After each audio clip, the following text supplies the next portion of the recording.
Hello, good morning, Jide. I am happy to have you here today and to all our audience who is with us. So today we are celebrating the Black History Month, and with Strategy Up, we are kicking off this series.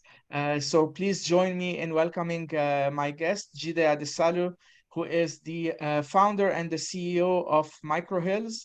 And also today we are here to speak about one of his new babies, which is HandyConnect, a new solution that he has put in the market. So welcome, Jide. Thank you for being here. Please do a brief introduction about yourself, and then we'll dive into the discussion. Hi, Mark. Thanks for inviting me here. I'm glad to be here to find some time out of my busy schedules to attend this program. Yeah, the Black History Month is a memorable one, and it's worth celebrating. And when we talk about it, we bring back the memories and we share the idea and the knowledge with the hope of improving where we started from and where we're going. Like you rightly said, I'm the president of Microhills Group, which consists of a number of other small businesses. My name is Jide Adesalu, and I've been running this business for quite a while right now. I was born into a business family and into a technology family, so Mhm. it was easy for me to start my own business when it was time to start.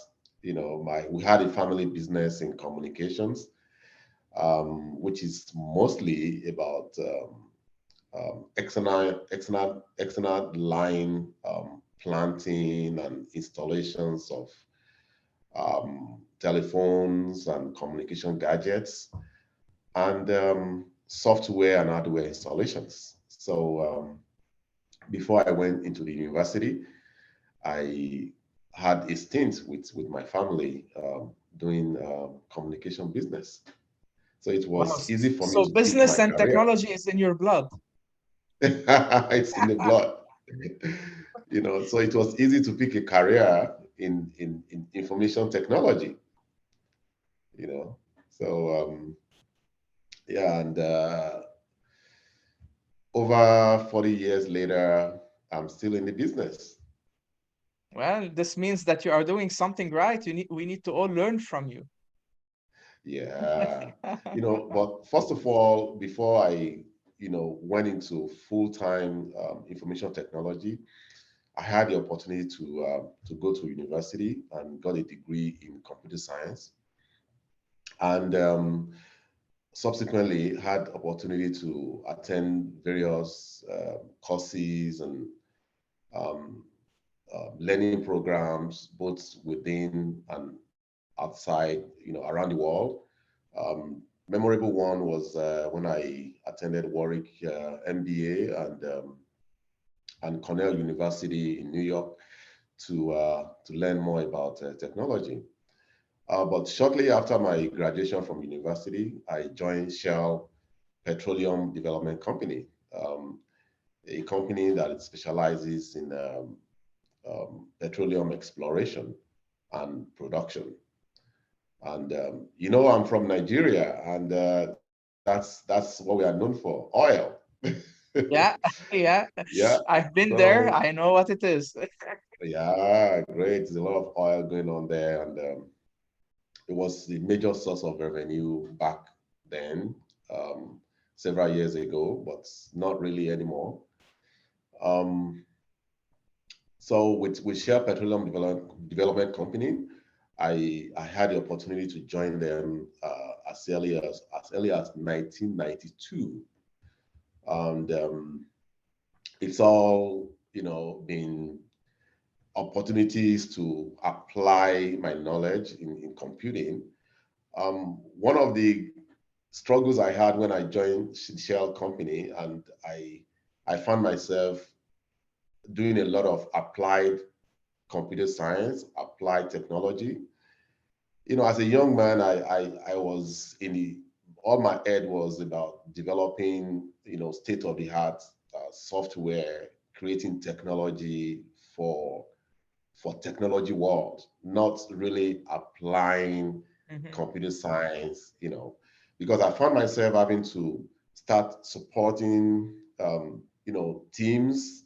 Um, we had various teams like public and government affairs team, where they have the communication department, where they have networking with the communities and all. I was supporting the safety and security department.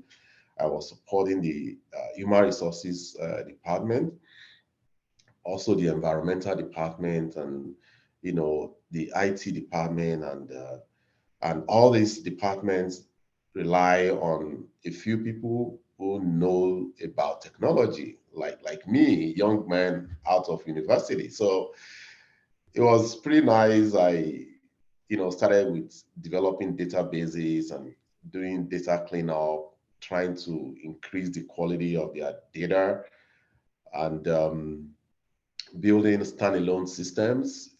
Back then, we build with Perl. You remember Perl? Remember Pascal? Oh my God. And then and C language, was then it came after Pascal. So Yeah. of course a little bit of Fortran, COBOL, and stuff like that.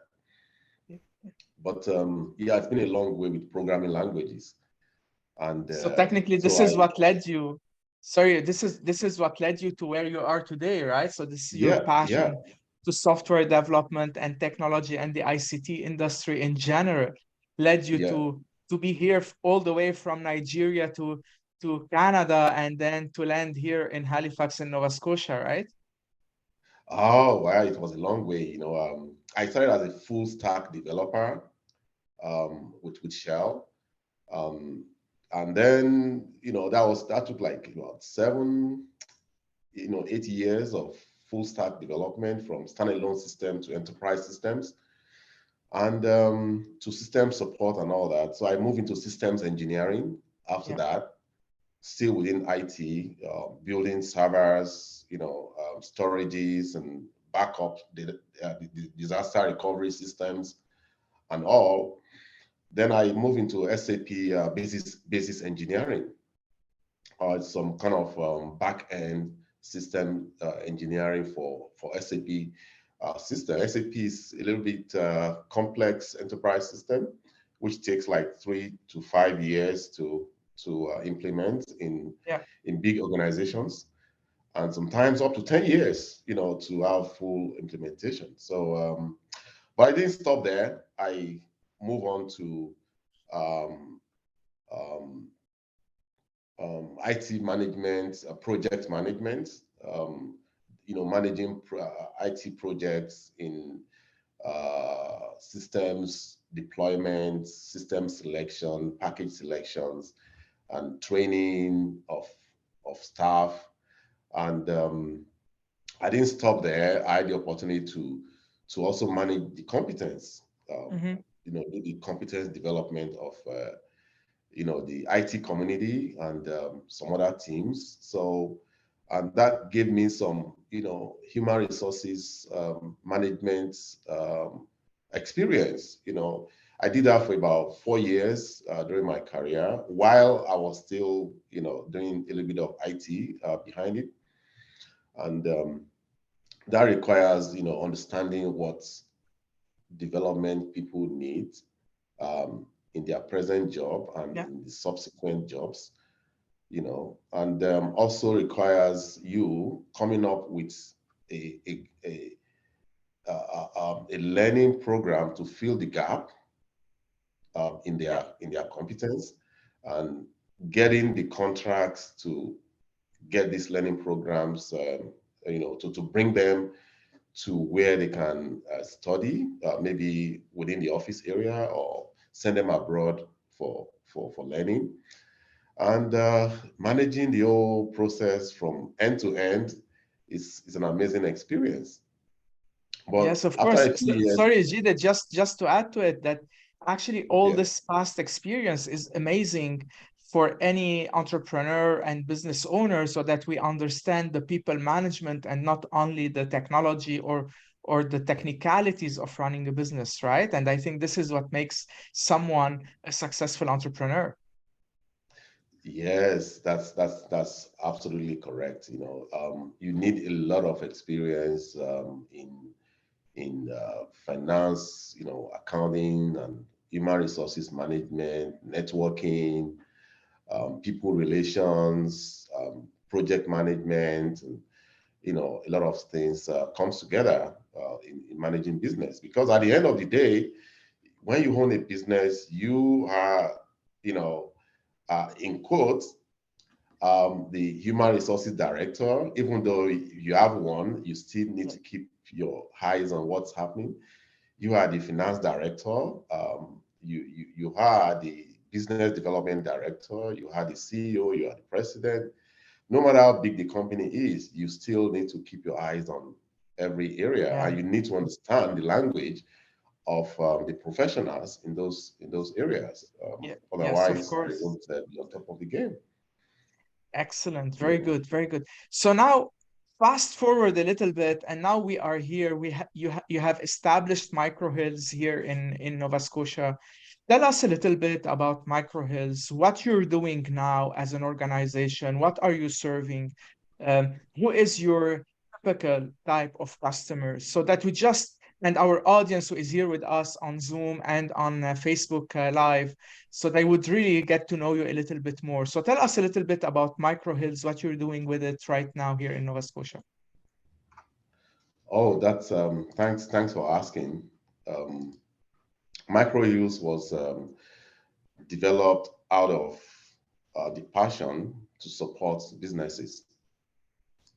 And for Microhills, all we wanted to do is provide that experience, that technology, that expertise that we have that have developed over the years to help businesses to transit from where they are to the next level. And so we pride ourselves in providing the best customer experience possible, and ensuring we assist businesses in their transformation journey. You know, and for us, it's not all about um, the revenue, which is very important, but we want to see businesses grow. We want to see our impact on businesses. We want to see their business performance increase over time, and we want to see our value making impact on businesses. So we also made our services to be affordable, and what differentiates us from other people is that we have end-to-end service when it comes to technology services Mhm. and post-implementation support. And for the father, we have over 45 years of experience, in our system. That's really so amazing. Oh, So, wow, this is great when you have an end-to-end solution, meaning that you can, in a way, deliver a turnkey solution to your customers, and they wouldn't have to handle multi-vendors and multi what I call them point of failures within a project, right? And so, if someone wants, what type of service they can knock on your door? Is it website development? Is it IT networks? Is it software development in terms of mobile apps and any additional softwares? Can you just tell us a little bit the major areas of your interest as Microhills? oh, thank you. Our products and services include software developments, mostly web apps, mobile apps, and also technical support, and of course, cybersecurity.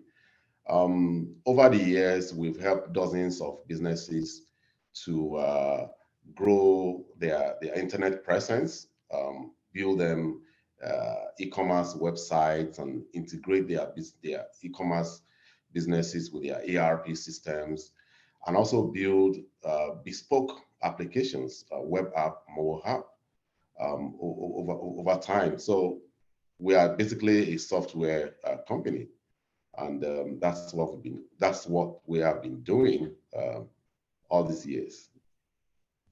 Wow, this is great. So it's good to know that this is the diversified portfolio of services which you have, and how any potential customer would benefit from working with you. So I know that you have developed lately and you launched lately a new application which you called HandyConnect. And we discussed a lot together, in the past about it. Why don't you tell us a little bit more what it is about, and most importantly, how did you come up to create this product? What led you to create this product? Oh, thanks for asking. Andy Connect came from our passion to provide technology solutions to everyday problems. Over the years, I've seen people struggle with getting things done, like especially people who are busy on 9 to 5 jobs, who have no other time to spare to do casual work at home. They have family, or maybe they are old, like seniors who really don't have the energy to do casual jobs around the house. And I feel the pain of a lot of people wanting to know when they ask their friends, "Hello, do you know someone who can fix my locks? Do you know someone who can mow my lawn? Someone who can fix my, ironing and stuff like that?" And people will normally ask friends or do a Google search, and they keep doing this over and over again. So we said we can provide a technology solution to that. Yeah. And so we did a number of processes to verify that idea. And we ended up building a app that helps to get resources to get your casual jobs done, Mhm. so you can have time for things that are more important to you, and we are excited about, the acceptance of the product. And so that led us to create our second company called Andy Connect Collaboration Works, which manages this service. You can reach this system on andyconnect.ca. For now, services are limited to Canada, and especially the Atlantic region in Canada. And we hope to expand to other parts of Canada within the year, and also help other other users in various countries as time goes on. So we are really excited to be able to provide this help to people who need it. Excellent. Um, So just let me in a way summarize it in the way I understood it, right? And see if the n- regular customer or potential customer or someone who would need something like that understood your value proposition. So ideally, you have already a network of professionals who are, let's say, carpenters, plumbers, and handyman who are within your network. And then if I am an individual who has a job, then I have to go to HandyConnect, post the job which I am looking to have, like either fixing something, and then your network of professionals are going to respond to this and then probably give quotes to me or to someone who wants a job done, and then this is how we can um, select the service provider. Is that correct? Is it a good summary of how it works?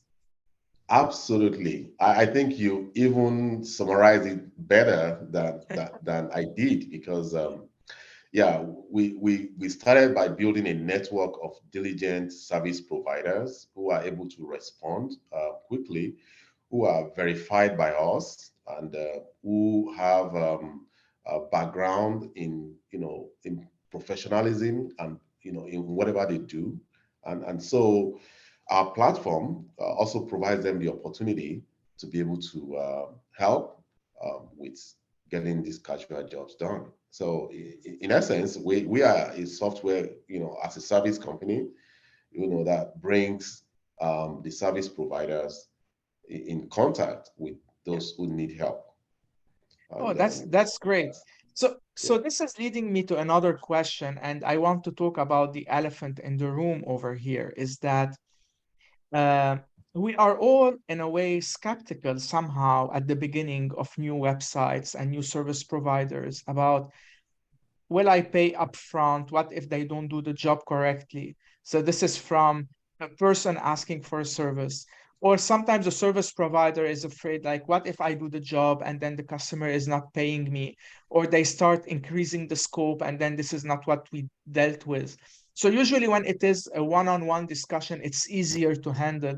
When it is through a platform, it might create some complications.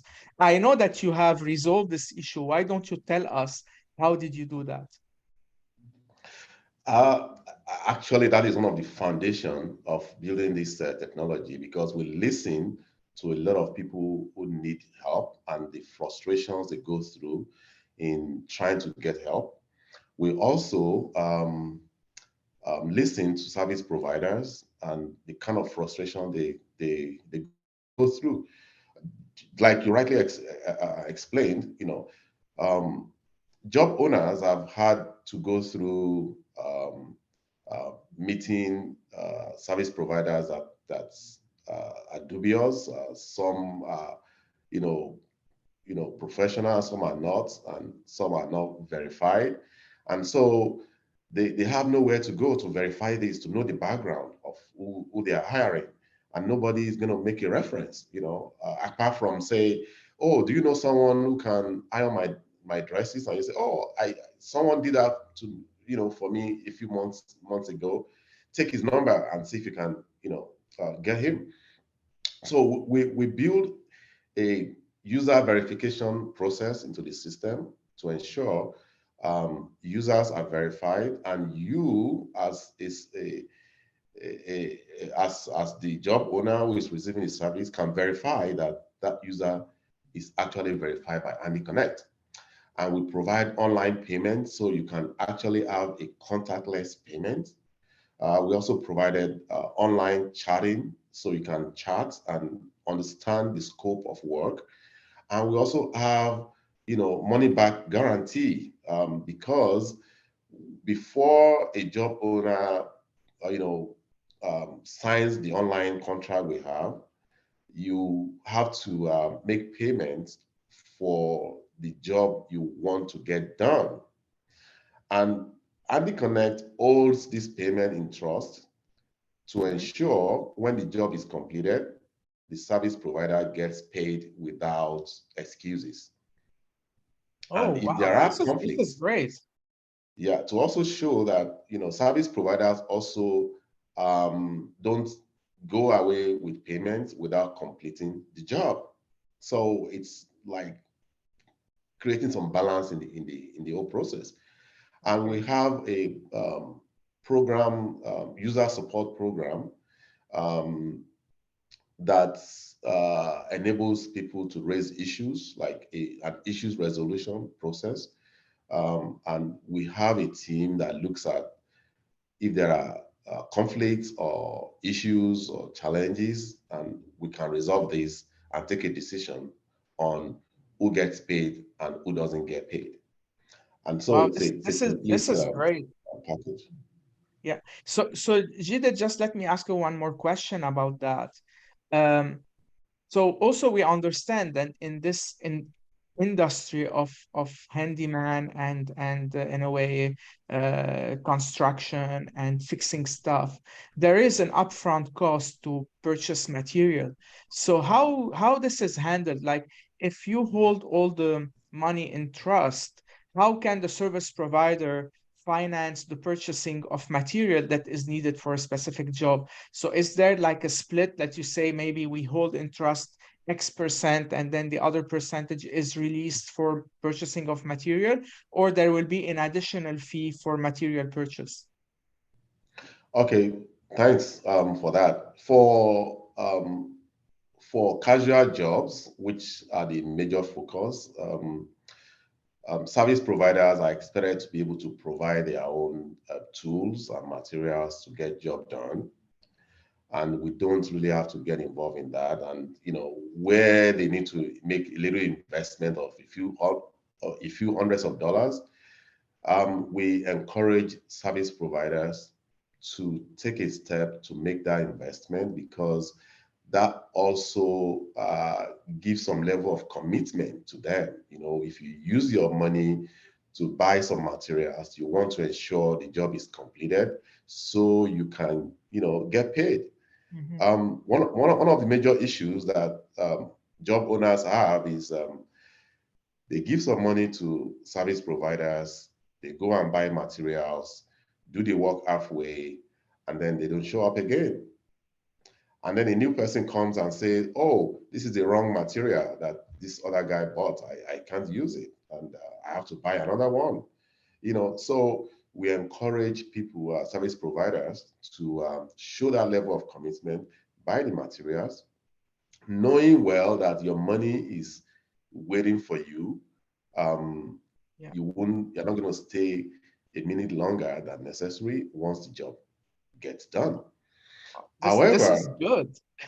yeah, however, when we have big projects that requires investments of thousands of dollars in terms of materials, we have project managers who steps in at this point, who helps to visit the site, look at the scope of work, and agree the scope of work with service providers, and help to get the materials that is required, or verify the correct materials are bought by service provider and delivered at the site. So that way, even if the project gets terminated, the job owner is sure of having the correct materials delivered at the site. And our issue resolution process can evaluate how much commitment or how much effort that was put into the work by the service provider before quitting. And it could be because of some force majeure, like situations beyond service providers' control, and they cannot continue.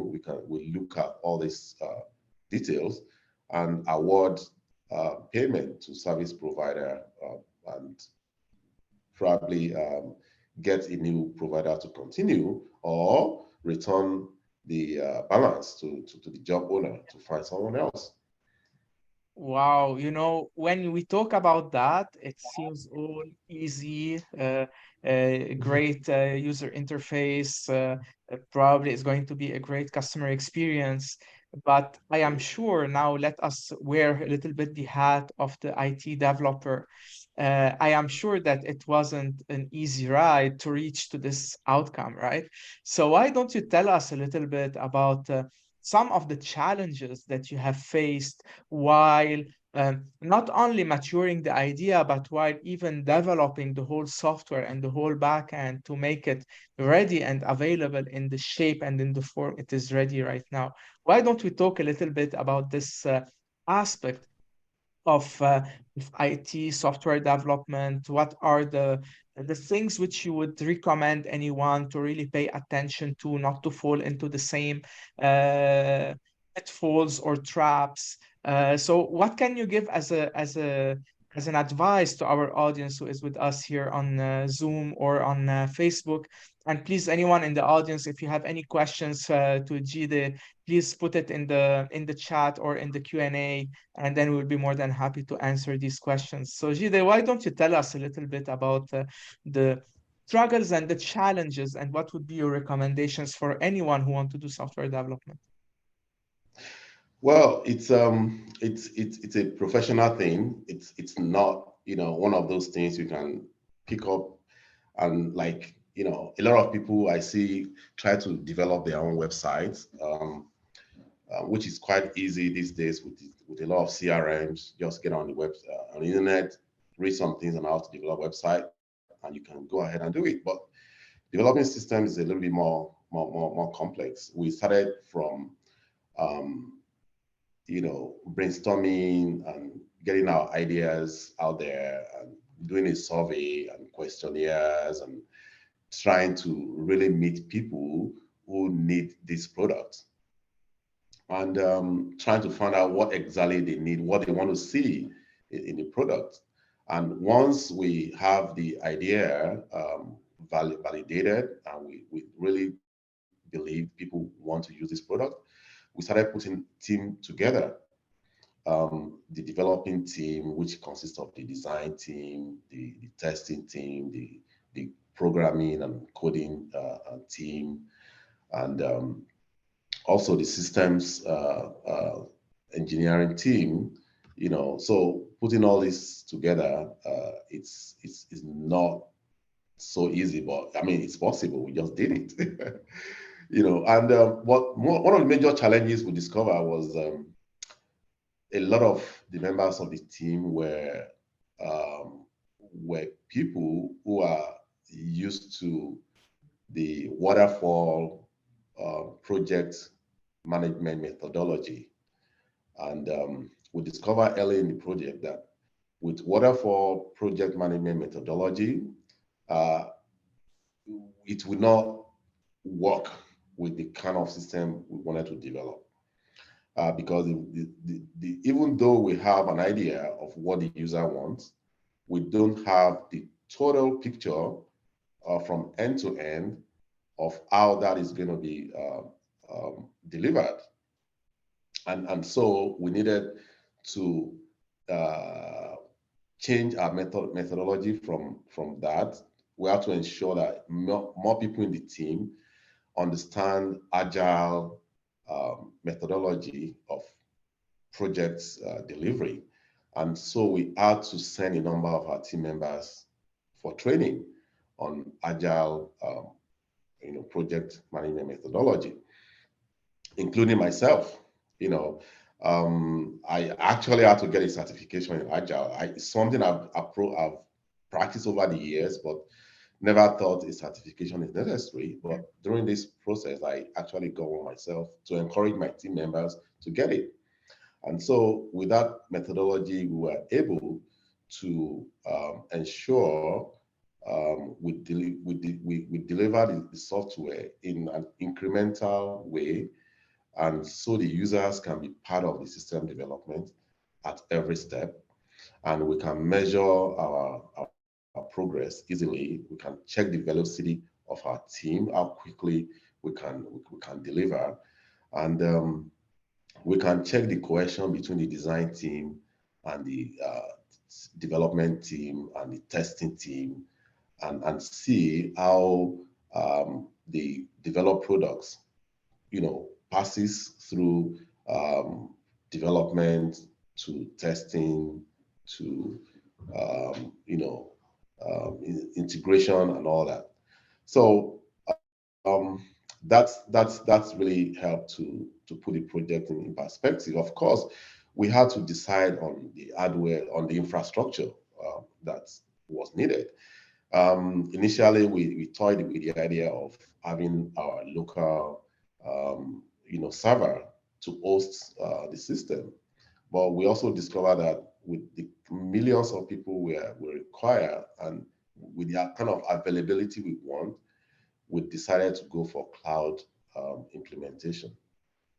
And so we had to use virtual machines and cloud space with the with the with the with the with the best providers that we can get in North America here. And and we got a lot of support from Google, from Microsoft, while we're at the process, and even up till now we get support from them.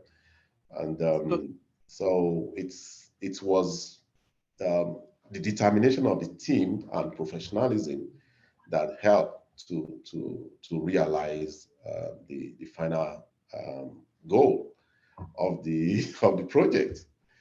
Yeah. so now, what I understand from you is that using the agile methodology and the iterative approach to software development, so this means that your solution would be in a way in a continuous improvement over time, and then this is going to bring maybe more functionalities and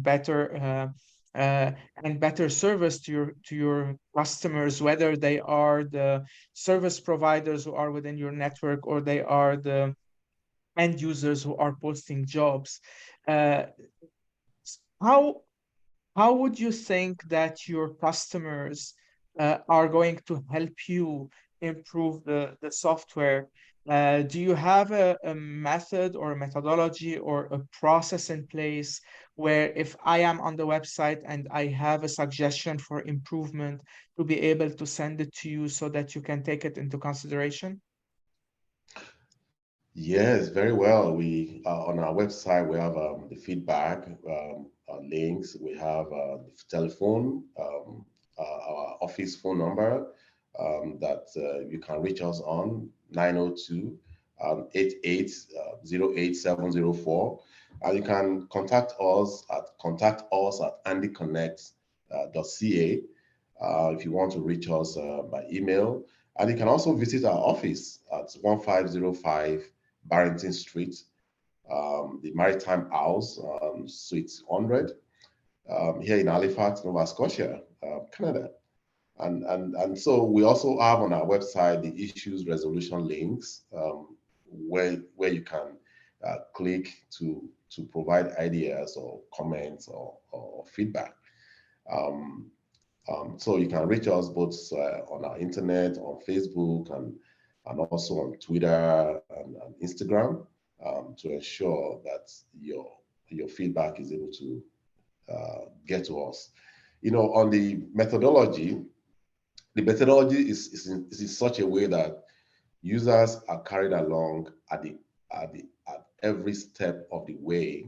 So um, uh, which is the major difference between using other methodologies for project delivery, where you get to a user, find out what they want, and you are off.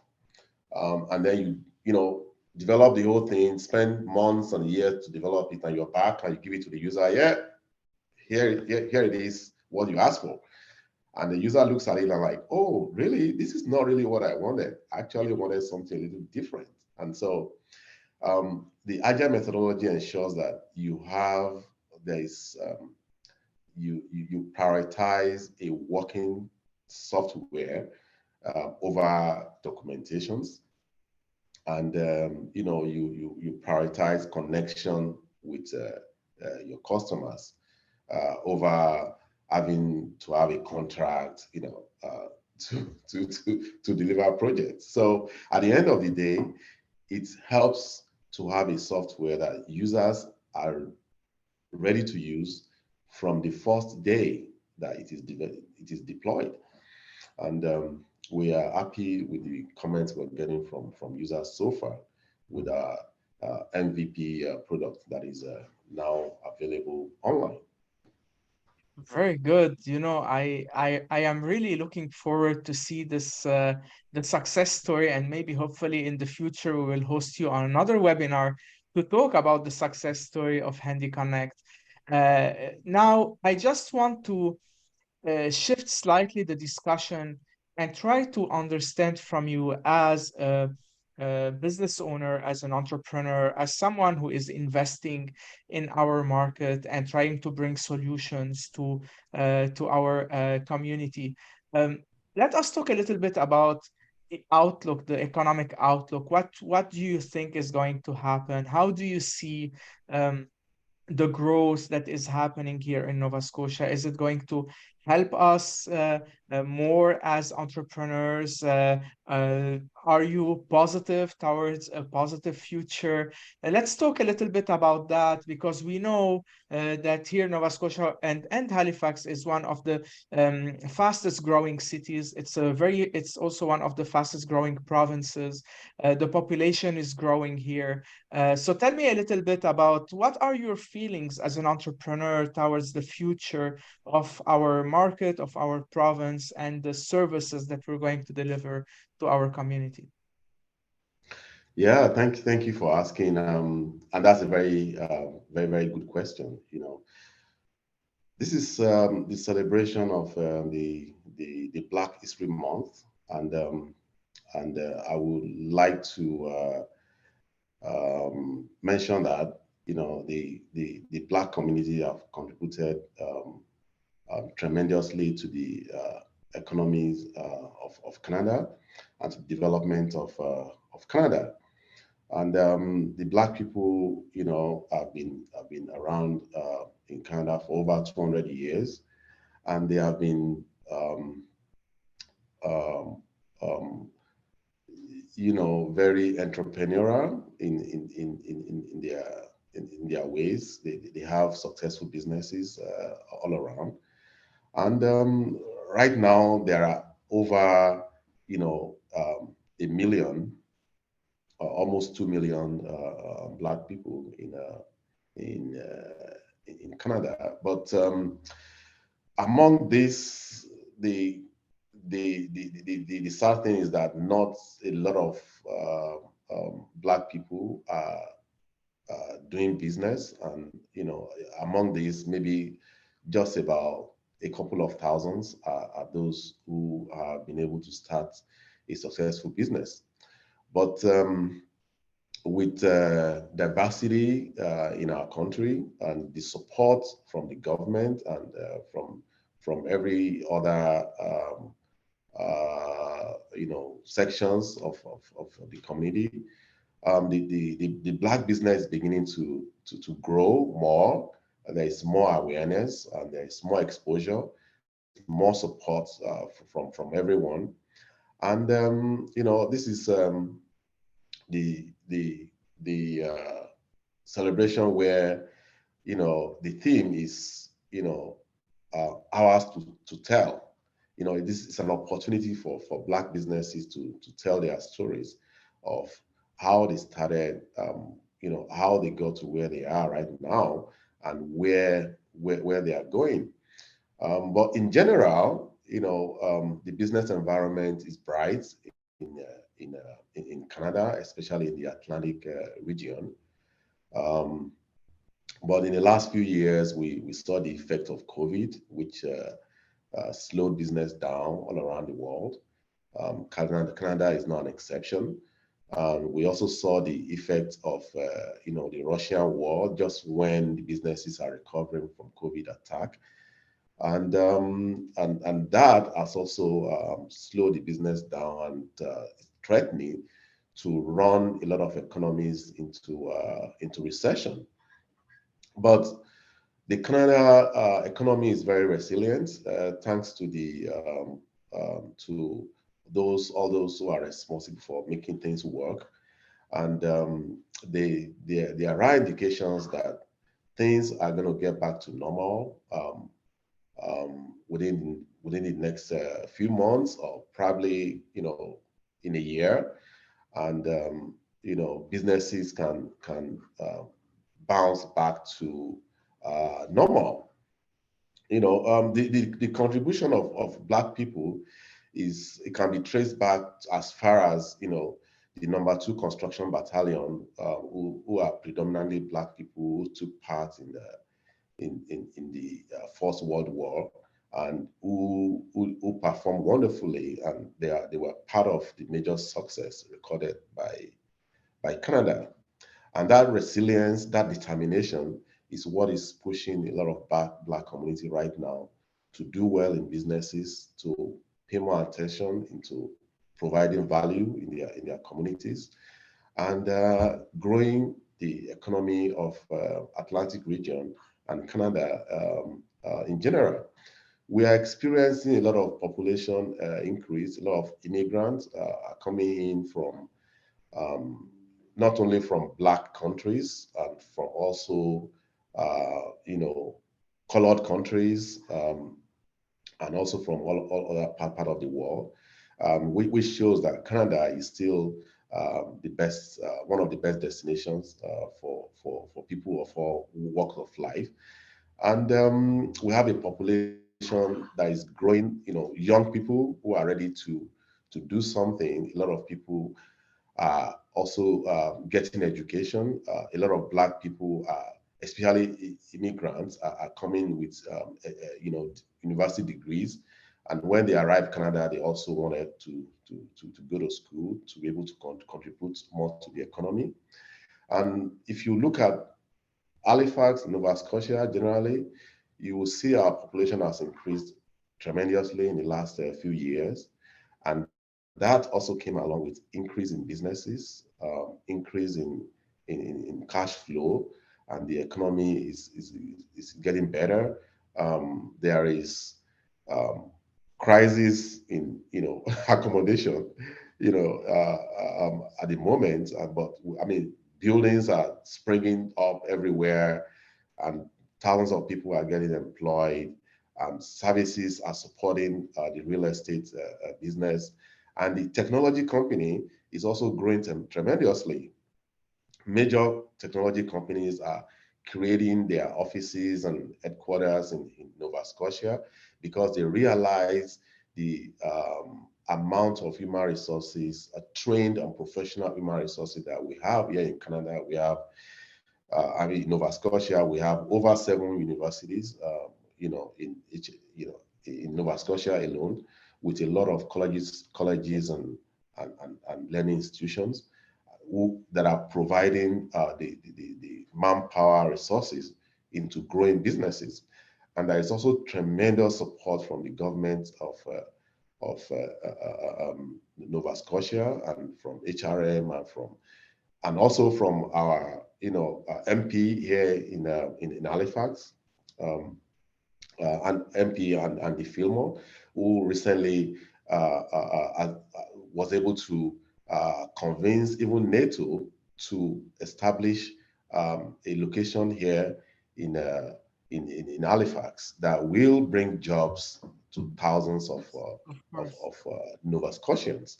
So the future of business in Nova Scotia is bright, and I will encourage anyone trying to go into business to take the advantage of this moment, and start thinking of how they can provide value and support the community, and grow the economy of Nova Scotia. The only way is up. There is no way Yeah. down when it comes I, to business here. I cannot agree with you more, Jide. I am so happy to hear this hopeful, positive feedback and perspective from you. And I agree with you that the success story, your success story, the success story of other Black-owned businesses should be only a motivation for any other person who is into the Black community or into other minorities as well, to be hopeful and to say that they can do it and to just embark on their own journeys, um, simply because we need them, we need you, and also because our market, as you said, is growing, is welcoming, is in a way offering lots of opportunities. So really, this is a great message that we got from you. But also what I heard is that we're not yet out of the woods completely. We still have the impact of 2 years of COVID, whatever is going in the world in terms of wars, and as well we are all anticipating some recession in 2023. So we need to be vigilant about how to um, handle our businesses. But overall, it's hopeful, it's positive, and this is actually what we want. We want just to make sure that we will continue investing in what we are doing and helping our community and our market to grow. Really, this is a great message.